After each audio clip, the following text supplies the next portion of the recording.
Comic-Con treating you? So far, great. I've wanted to come to Montreal Comiccon for many years now, so it's a blast to finally be here. This is my favorite city. Excellent, excellent.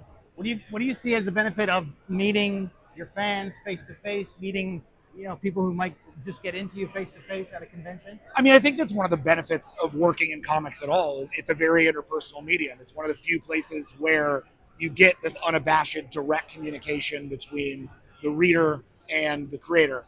And so I love meeting fans. I am a fan myself. I am walking, when I'm not here, I'll be walking these halls finding my favorite creators. I think it's all a continuity, right? And it's all kind of a continuum, and it's a joy and an honor to get to be a part of it. So One Bad Day Clayface is a one shot we did with DC as part of the One Bad Day collection, but it's its own sort of discrete thing.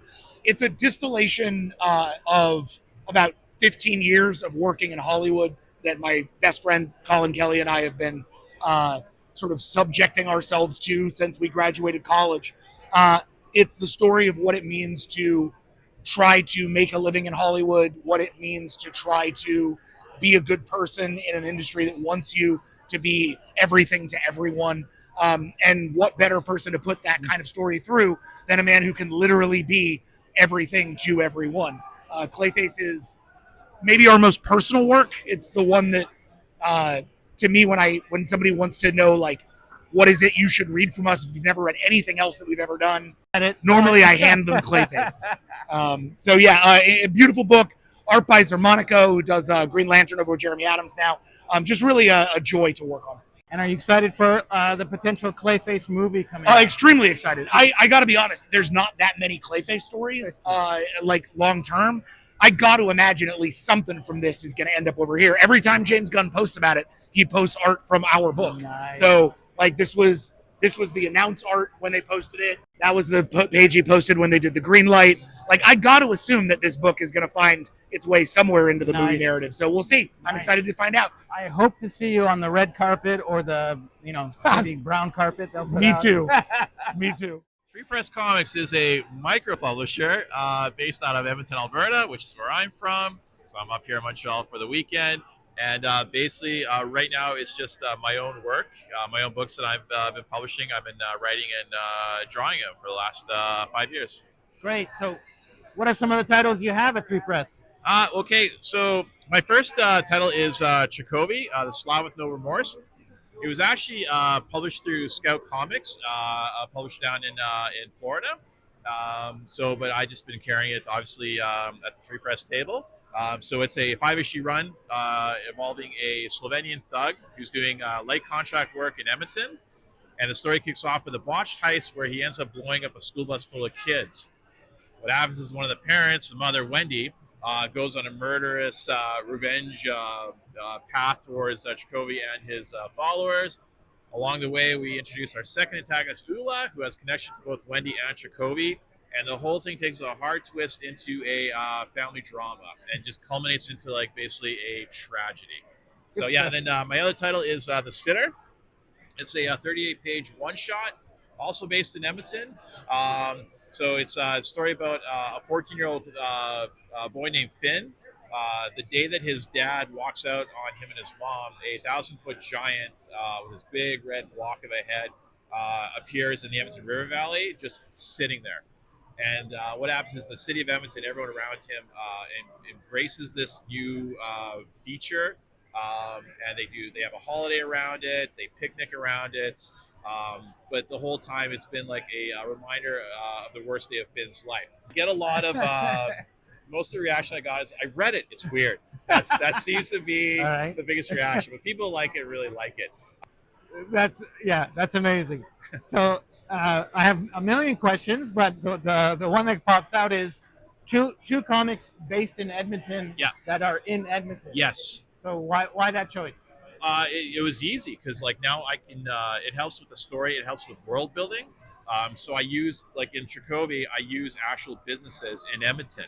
So one of the opening scenes is at a butcher shop called Victoria Fancy Sausage. And it was a place I went to as a kid.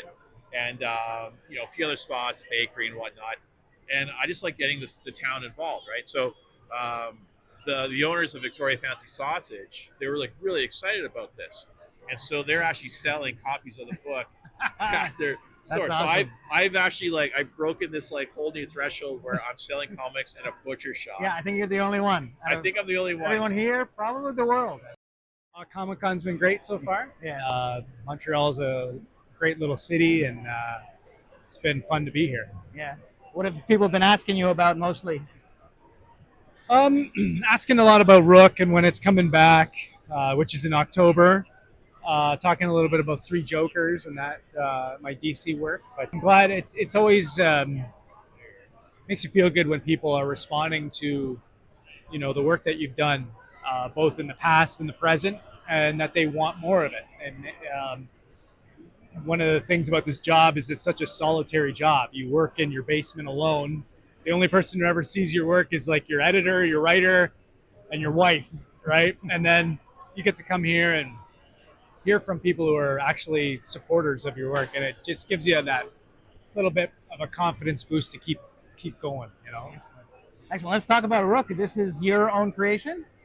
Yeah, Rook Exodus, created by myself and Jeff Johns.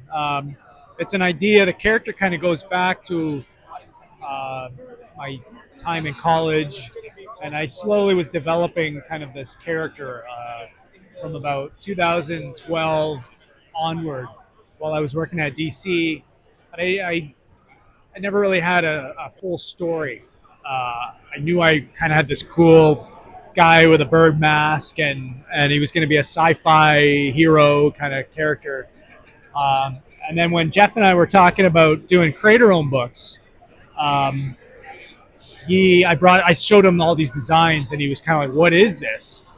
And so I'm kind of telling him what it was and what I wanted, and he said, he's like, I kind of see it as this. And he had this whole idea about the helmets being able to control animals, and then that kind of expanded into this whole universe of characters, and we could have all these different animal characters who can control their different animal species. And we created a whole world of Exodus, which is like a dying planet, and these characters are trying to rescue it, and everything just kind of fell into place. And it was really exciting to kind of jam and come up with something that we really felt was original and unique. We hadn't seen something like that before, and it was pure collaboration. And that's what working with Jeff Johns. He's that kind of a creator. He wants to collaborate. He wants you to come together with him and knock out an idea. Image is great. They support us with everything we want to do. They are open to new ideas.